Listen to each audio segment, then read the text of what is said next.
नमस्कार मित्रांनो, पुन्हा एकदा युद्ध दिसतंय. हे युद्ध दिसतंय इराणचं आणि इस्रायलचं. कारण की मागच्याच आठवड्यात इस्रायलवर हल्ला झालाय 200 ड्रोन्स आणि काही मिसाईल्सनी. आणि काल पुन्हा इस्रायलने इराणवर हल्ला केला. मग अशा वेळेस मार्केट खाली जाते आणि आपला पोर्टफोलिओ राहतो रेड मध्ये, बरोबर. मग आता जर रेड मध्ये राहत असेल तर नेमकं काय करायला पाहिजे?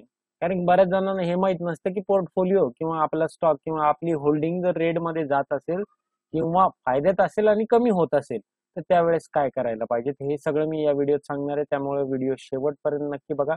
आपल्या चॅनलचं नाव आहे युवे मराठी. चॅनलला सबस्क्राईब केल्याशिवाय पुढे जाऊ नका. सगळ्यात पहिली गोष्ट आहे की तुमचा जो स्टॉकचा पोर्टफोलिओ आहे तो बघून प्रत्येकाला तसं वाटतं की निगेटिव्ह मध्ये चाललाय किंवा माझा प्रॉफिट कमी होतोय किंवा त्यावेळेसच विकला असता तर परवडलं असतं, असं बऱ्याच जणांना वाटतं. हे स्वाभाविक पण आहे. परंतु या कंडिशनला आपल्याला शांततापूर्वक निर्णय घेणं महत्वाचं आहे. निर्णय काय घ्यायचा आहे की काही स्टेप तुम्हाला फॉलो करायचे जे मी या व्हिडिओत सांगितलेले आहे. त्याच्याद्वारे तुम्हाला ठरवायचं बाय करायचं आहे, होल्ड करायचं आहे की सेल करायचं आहे. सर्वप्रथम मी तुम्हाला सांगू इच्छितो की जेव्हा पण युद्ध होतं, मार्केट खाली जातंय, तर ही कंडिशन अतिशय उत्तम राहते. उत्तम कशासाठी राहते? जर तुम्हाला तुमचा पोर्टफोलिओ वाढवायचा असेल, good opportunity to buy or average. नवीन जर स्टॉक घ्यायचे असेल तर त्याच्यासाठी अतिशय उत्तम ऑपॉर्च्युनिटी असते. तुमच्याकडे काही स्टॉक आहे ते कमी क्वांटिटीमध्ये आहे, जसे 5-10, तुम्हाला आणखी वाढवायचे, तर त्यावेळेस तुम्हाला या ठिकाणी तुम्ही आता सर्वप्रथम तुम्ही घेतलेले स्टॉक्स हे लॉंग टर्मचे स्टॉक्स पाहिजे, त्याच्यामुळे पोर्टफोलिओ बनतोय. आणि तुम्हाला हे डिसाईड करायचंय की हे जे तुम्ही घेतलेले शेअर्स आहे ना, हे तुम्ही किती टर्मसाठी, किती वेळासाठी होल्ड करणार आहात.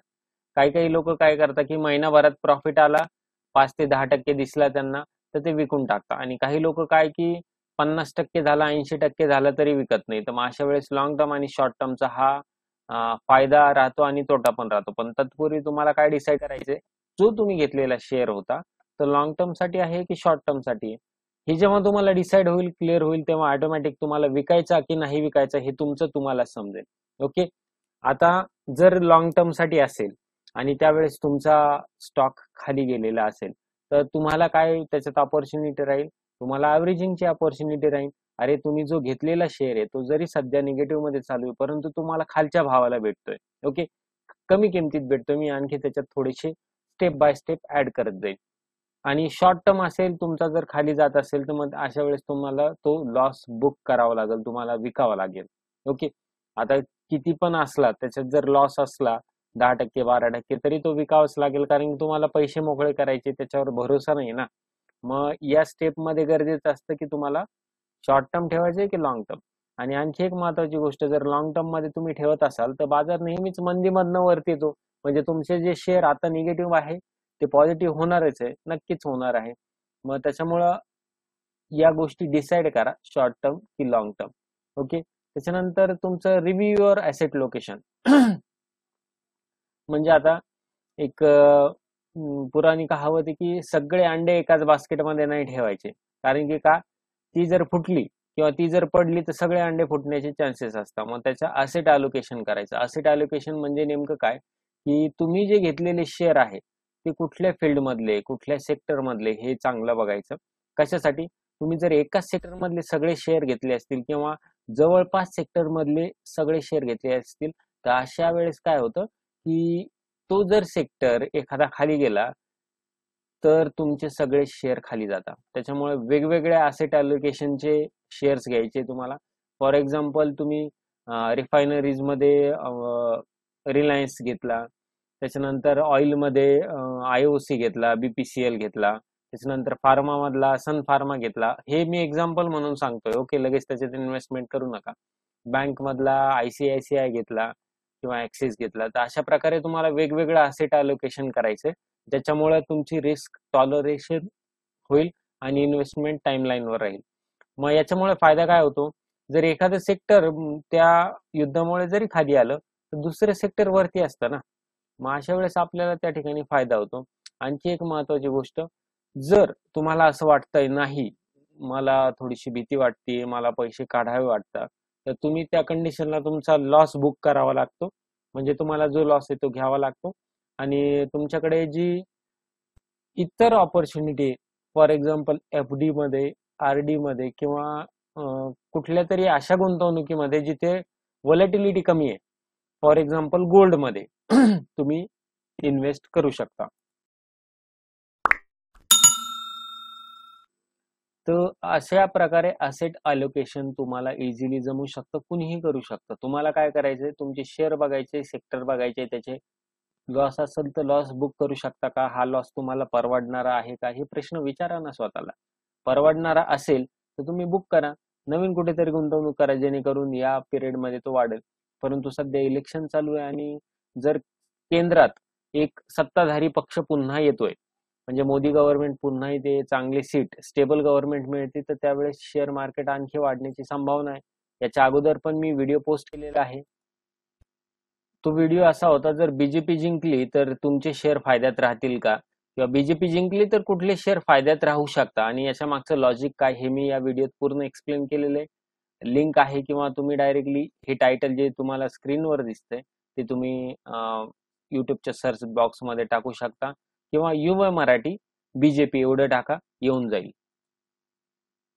आता स्टील तुम्हाला डिसाईड नाही होते तर आणखी एक गोष्ट करा, सिंपल गोष्ट. तुमचा प्रत्येक शेअर आहे ना, त्याचा पर्सनली, म्हणजे जो शेअर समजा SBIचा आहे, SBI शेअरने तुम्हाला आतापर्यंत किती फायदा दिलेला आहे, तोट्यात असताना तुम्ही फायद्यात गेलेले आहात का, आतापर्यंत रिटर्न किती आहे, याचा फायदा वसूल झालाय का, व्यक्तिगत मूल्यांकन करा.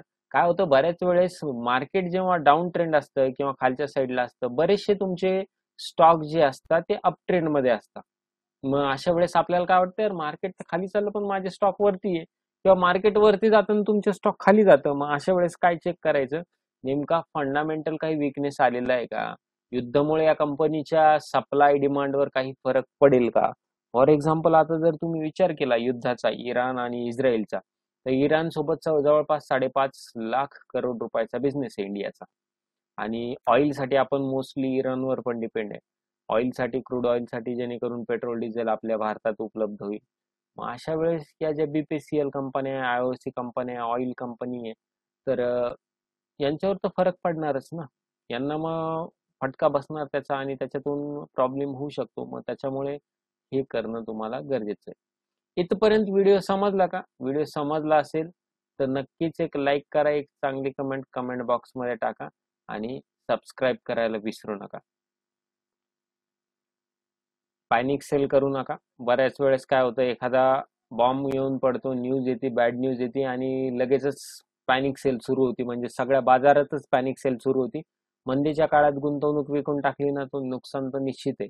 कारण की त्या दिवशी मार्केट पडलेलं असतं, तुमचा शेअर वरती कुठे असणार, आणि दुसऱ्या दिवशी तो चढतो, थोडासा चढतो, सकाळी चढतो, किंवा त्याच दिवशी तो दुपारनंतर चढायला लागतो, आज जसं झालं तसं. ओके. तर मग त्यामुळे तसं मंदीच्या काळात पॅनिक सेल करू नका. विकायचं आहे ना, पूर्ण अभ्यास करून विका, काही एक अडचण येणार नाही. त्याच्यानंतर खरोखरच तुम्हाला पैशाची गरज आहे, विकण्याचं कारण काय, नुकसान होऊ नये, की पैशाची गरज, किंवा इतर काय कारण आहे, तुमचं जर कारण फिक्स झालं असेल किंवा तुम्हाला माहिती असेल, तर त्यावेळेस तुम्ही तो विकू शकता.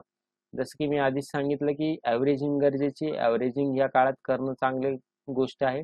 मग तुम्ही जे शेअर लॉंग टर्म साठी घेतलेले, जे शेअर फंडामेंटली सुद्धा स्ट्रॉंग आहे, अशा शेअरसाठी तुम्ही प्रत्येक वेळेस जेव्हा डीपीएल म्हणजे खाली पडेल तो शेअर, 5%, 7%, 12% जितका असेल तितकं, त्यावेळेस तुम्हाला नवीन तो शेअर विकत घेण्याची संधी आहे.